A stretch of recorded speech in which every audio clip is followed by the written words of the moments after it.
Hello, Next Homies. It's Emran Kwada, your host of the NextHome podcast, and we're joined by my friend and one of the best dudes I've ever met. And I mean it, Charles. I know you're smiling right now, and we got you can't really hear it on the podcast, but yeah. I'm with Charles Wells here from Texas. Charles, introduce yourself. Hey, what's up, Next Homies? This is Charles Wells down in Houston, Texas, broker owner. Just happy to be here.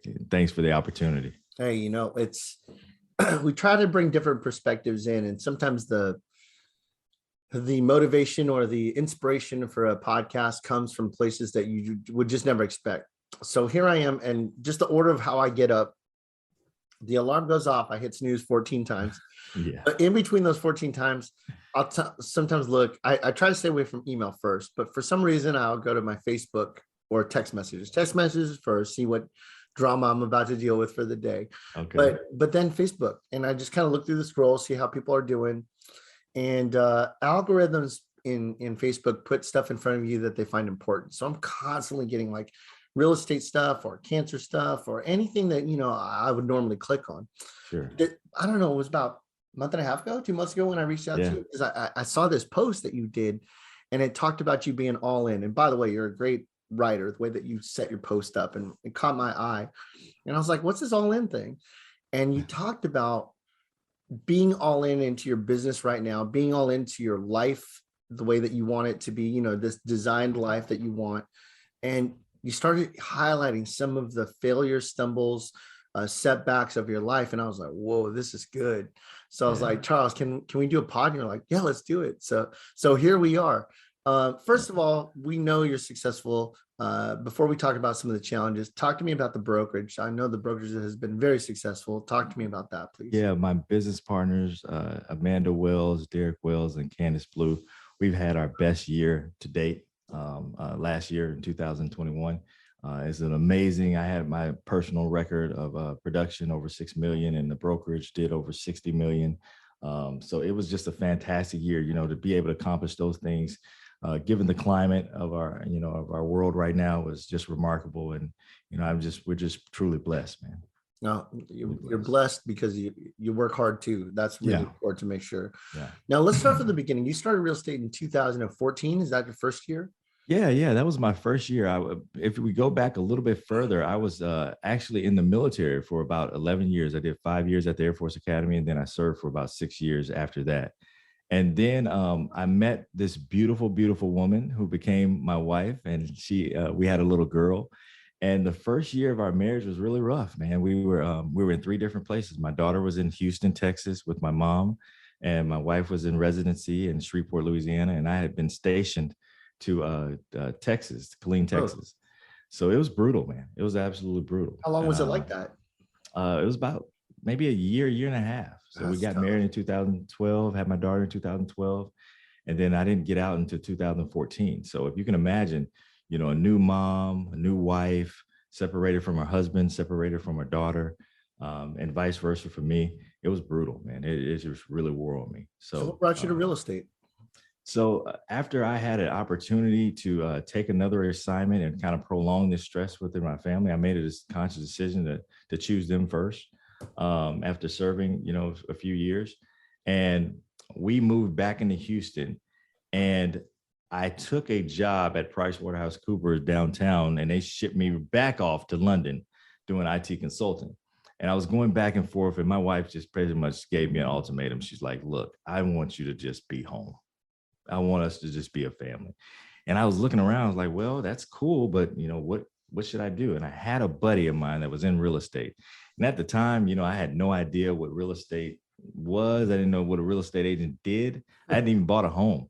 And he said, you would be great as a real estate agent. You should try it. I was like, dude, I got to do something. So I went and took the test like everybody else that's ever got a real estate license. You start on that first journey. That's the cool thing about, the profession. Everybody kind of starts on a similar path.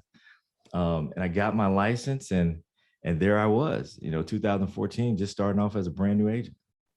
We talk about this podcast, and what caught me was the resiliency and the comeback. That's where it came. So it starts with the challenge. The challenge was your first 2 years. You described it earlier on the pre-show, epic fail.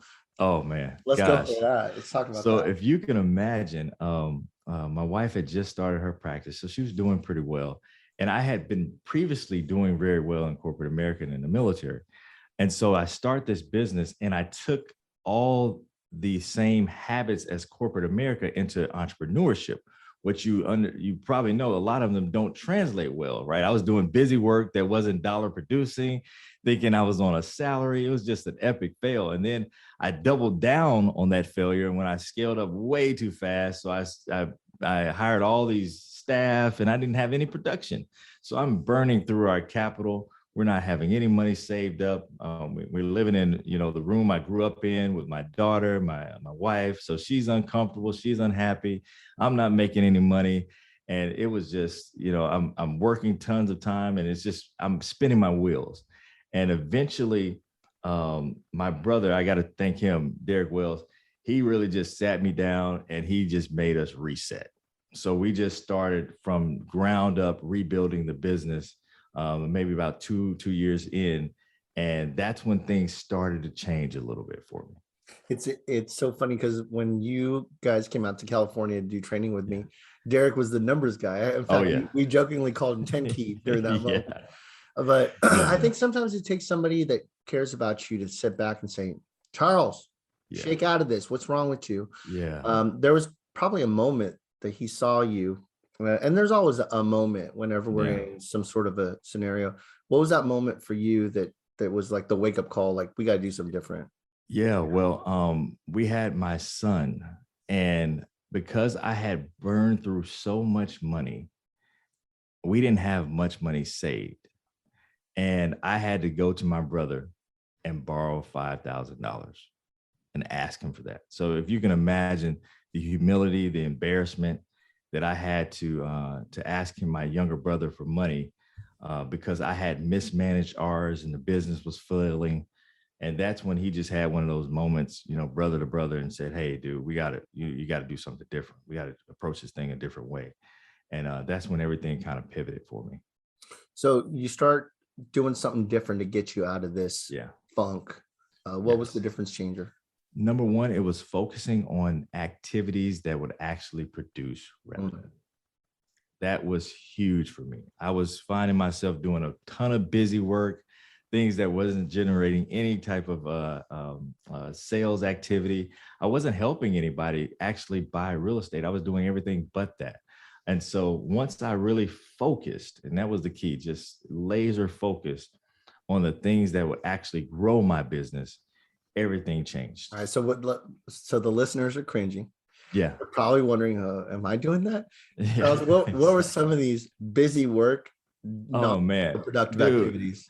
I'm IT based, so that was my whole background. So I'm building out these elaborate sales processes, and I'm building out CRMs, and I'm building out email sequences, and I'm building out these elaborate transaction management. I mean, you were thinking I was actually developing a software company for real estate agents, the way I was pursuing my daily activities. So it involved everything but talking to other people about real estate. So you had the transaction management system with no transactions to put in. With no transactions. With no transactions. Oh man, if I ever get something, it's gonna be so smooth. Exactly. And my brother he just had a hard talk with me. He said, "Bro, you're not in corporate America anymore. No more. Nobody's paying you to do this type of stuff. You have to actually go generate revenue." It's so interesting because when I talk to agents and I see them spending 2 hours on Canva making a flyer, or like you were talking about, setting the IT setup or the sales process, and when I get that deal, it's going to go through. You know what it really is? It's like not you, but one would be hiding from the hard work. Which is the tough. I should say, not the hard work, the tough work. The rejection part. And quite frankly, that was me. I was not in sales prior to getting into real estate. So I was generally fearful of talking to people and asking them to buy or sell a home. It was something that I had to get through, mental block. Isn't it So amazing? 11 years in the military, but the part that you were nervous or unsure about was talking to a person about helping them buy a house. Crazy, exactly. right? It's crazy. It's It's crazy crazy. that we think like you're Yeah. like, sign me up. I'm going to serve. I'm going to do 11 years of Yeah. this, but yet Exactly. I have to talk to somebody. I think I'll just go do sales Yeah. processes over here. Exactly. Exactly. That's so true. You know, you've learned a lot from this. What did you find in yourself internally that was like caught you in that moment to where you wanted to stay away from the actual working sales conversations and focus on something different? Like where do you think that came internally from? Well, my turning moment was when I had a conversation with a client, and they had the aha moment on something I was explaining to them about real estate. And then I clicked in my mind that I'm not actually selling real estate. I don't have to be this quote unquote salesperson. I'm just an educator. I'm a guy that's helping individuals learn about real estate. And if they so happen to buy or sell with me, that's even more the better. Yeah. But I just really started focusing on education-based marketing. And then everything changed. You mentioned that your wife kind of carried your family for a couple Yeah. years while you were getting going. You Yeah. eventually got going. So in 2016-ish, 2017-ish, you started Yeah. rocking and rolling. Yeah. And then you were doing well. You're out there cranking, selling real estate, providing for the family as well. Yeah. Then it was time to invest. Yes. Yes. Let's talk about the opportunity that you jumped on. Yeah, when I was able to build up my sales practice, we were doing really well. I was very studious about saving up capital to be able to start investing, because I thought that was really important to own real estate and actually get on the investment side as well as the real estate agent side. So I had an opportunity came across my desk to buy some properties in Dallas, Texas. And I'm in Houston, so it's about a 4-hour commute. And I ended up buying 2 properties from a guy that was ended up being very fraudulent. So if you can imagine, I'm traveling back and forth over a 6 to 7 month period, working with contractors on a house that I purchased for around $300,000. Once we finished the house and we completely remodeled it, which was another about $120,000, I get a knock, or a call more rather, from the bank saying that the property I just owned and that I just spent 6 figures remodeling wasn't mine. And essentially that the guy that sold me the property was a complete scammer, and he had forged foreclosure documents well enough to fool the title company that we closed with, and that essentially the house was going into foreclosure and I could no longer be on the premises. That is not the end of this story. You were rehabbing it. You put hard-earned money into it. So exactly. You purchase the property was how much? About $300,000. And then you started rehabbing it. Tell me what you put into that. I put probably another $120,000 worth of labor, worth of material into the property. Hopefully, obviously sell it at a higher price. Sure. And so we're sitting there, we're looking at this. You get this call. You hear that the 120,000 that you put into a house is basically gone because you put into a house you didn't own. Yeah. Like it's like putting it into a rental. Right. It's gone. So yeah, so it was mentality wise, I mean, we're talking about, this is crushing. Yeah, it was devastating. That was our entire life savings. And I had borrowed money from my mom and dad and a really, really good friend, one of my better friends.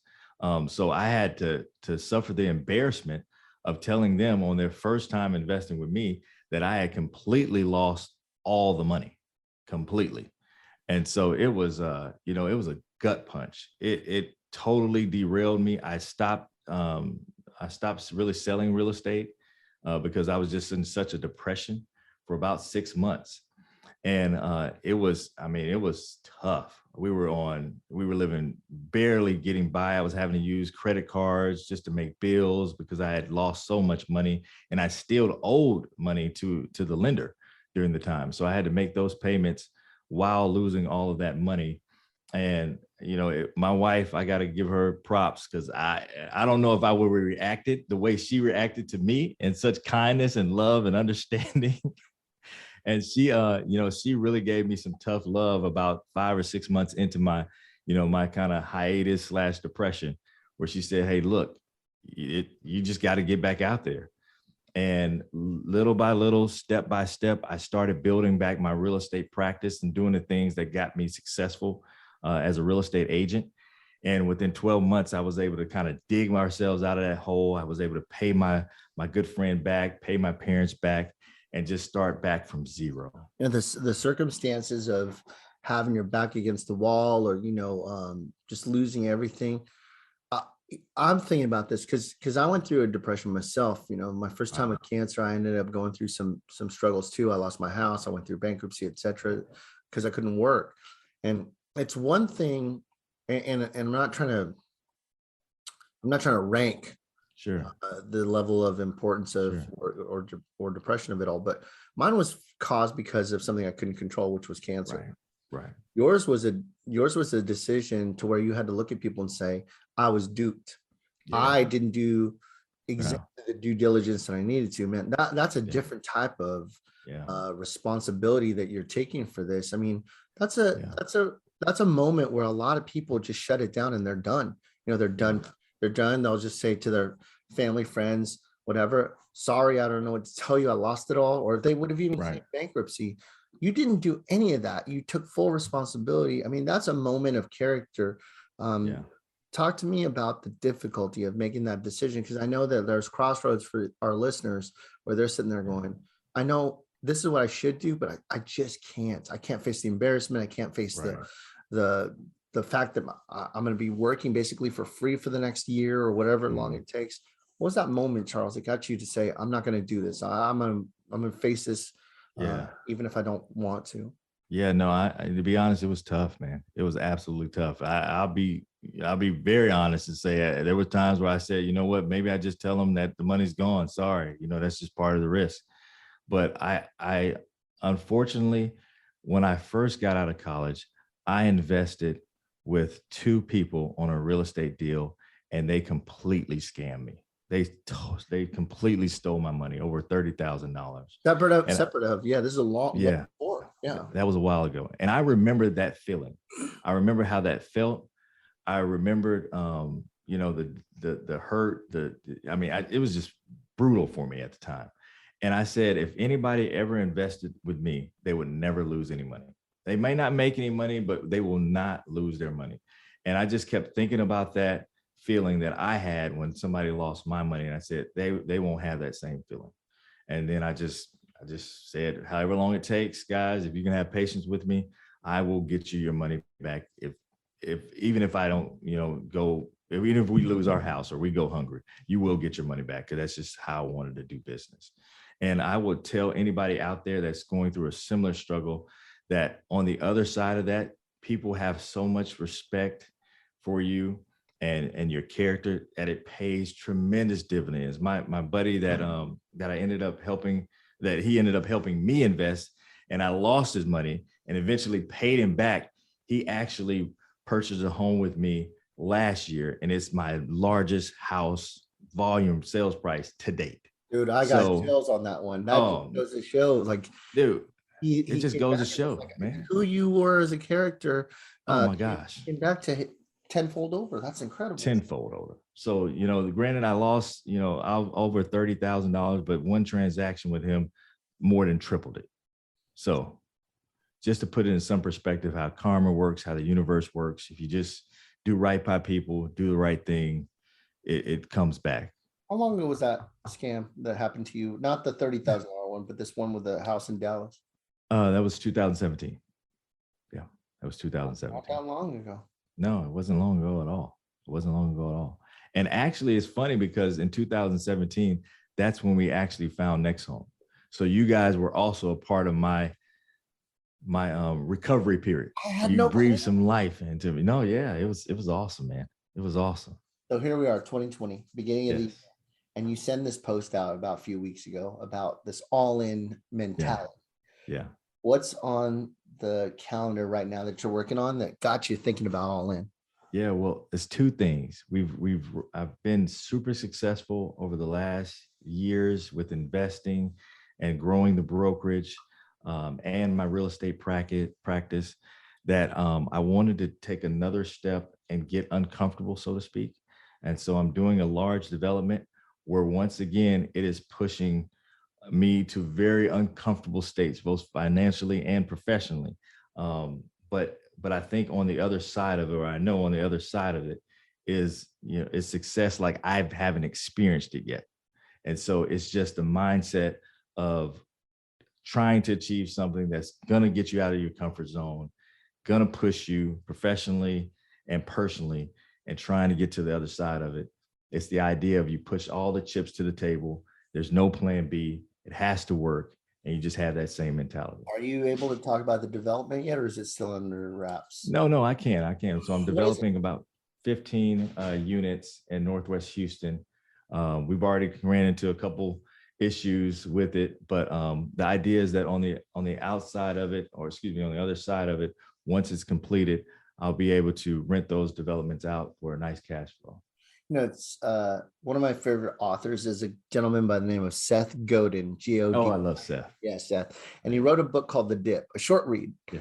And The Dip talks about how there's a moment for all of our decisions to where it's like there's a pain point, and it's not a bad thing to quit. It's not a bad thing to just say, I'm done. I'm not going to do it anymore. However, if the thing on the other side of the dip has enough lift, enough value, enough whatever it is that you're looking for, it's worth going through the dip, right? And I'll tell you, I can't think of very many people in my life experience that has had similar scenarios as you and still willing to take risks. You know what I mean? Yeah. And go, you know what? I came back from this. I came back from that. I'm risk averse. I'm cool. I'll just sell real estate. I'm never going to put myself in a position. You're just going, nope, I'm gonna lean in. Let's do it. Well, why, Charles? Why are you feeling this way now and feeling so comfortable? Well, maybe it's not comfortable, but willing to take the risks to do this again. Well, man, I'll give you a short story. In 2019, a really good friend of mine that I had met as soon as I got out of the military, she when I got out of the military, when I got into the military in Shreveport, Louisiana, she was one of my best friends. I was starting my entrepreneur journey. I was trying out web design, this photography, and she was the person there encouraging me and helping me get business without asking for anything. So fast forward, that was in 2012. Fast forward to 2019, she shows up in Houston at MD Anderson, find out she has cancer. That's when I was informed in September 6, 2019. In November of 2019, she was gone. Oh, wow. She had a little girl that was, she had a little girl that was 2 years old at the time, same age as my son. And I had to go to the funeral and see her little daughter in the front row, waving bye to her mother. Dad's not in the life. Thank God she has grandparents that are, able and to take care of her. But financially, they're a little bit strapped. So Uncle Chuck said that I'm going to make it my life's mission to make sure that little girl has no financial issues whatsoever. So when prom comes around, I'm going to buy the prom dress. I'm going to buy the limousine. On her wedding day, I'm going to cut a check. When she graduates from high school, she's going to have a scholarship. And those are responsibilities that I never thought I'd ever have. So as I move forward in my entrepreneurial journey, I always want to kind of keep pushing myself because I don't know what curveballs life is going to throw at me or my family. And then while I'm able, I just want to take full advantages of the opportunities because I don't know, what other responsibilities I might have. So that's kind of my story. And that caught me off guard. Caught me off guard. I wasn't ready to hear that. That's an amazing story, my friend. Yeah. For those that are at their crossroads, or for those that are there all in moments, whether or not they should push the chips in or not, what's your word of advice to them? Well, number one, just be strategic about it. Just because you have an opportunity doesn't mean that it's the right opportunity. But if you have evaluated it and you've weighed the pros and cons, realize that life is about taking major risk. Obviously, you want to make sure it's calculated. You want to lower the downside. But don't be scared to get out there and push forward because our world as we know it today is built with individuals who took crazy, massive risk and we're successful. So you can be one of those people. Charles, how do people get a hold of you? How do they find you on social media? How do they send you referrals? How does that all? Yes. You can look me up, and the easiest way to connect with me is on Instagram at charleslwells.com, or excuse me, at Charles L. Wells. And you can connect with me there. I'm normally quick to answer DMs and stuff like that. So I know, it's so funny. It's like, I'm gonna get out of the Facebook toxicity and the Twitter toxicity. Yeah. You can find me on IG. Yeah, exactly. I just see smiling photos of people, so that's all good. Charles, you're incredible, man. I'm so happy that we connected, and let's do it again soon. Thanks, man. Cheers.